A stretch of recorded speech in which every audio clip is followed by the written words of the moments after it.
Nghymru, gallwch bleidleisio mewn etholiadau Llywodraeth Leol a'r Senedd. Llywodraeth Leol yw cynghorwyr sy'n cynrychioli eich cymuned. Senedd Cymru yw'r Senedd. Fe welwch lawer o wybodaeth am yr etholiad ger mynedfa'r orsaf bleidleisio.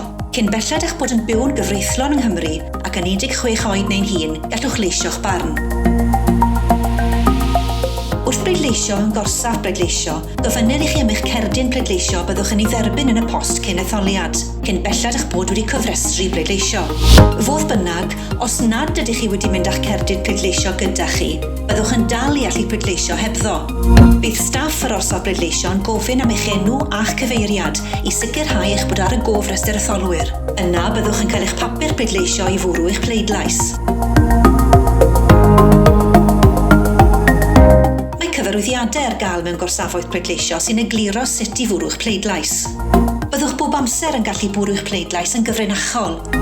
Ar ôl i chi fwrw'ch pleidlais, y cyfan sydd angen i chi ei wneud yw plygu'ch papur pleidleisio a'i roi yn y blwch pleidleisio cywir.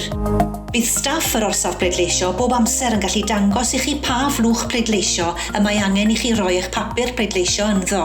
Peidiwch â cholli eich pleidlais. Os ydych chi'n 16 oed neu'n hŷn ac yn byw yng Nghymru, cofrestrwch i bleidleisio nawr yn www.gov.uk/cofrestru i bleidleisio. A chofiwch y gallwch bob amser ofyn i'ch cyngor lleol am help.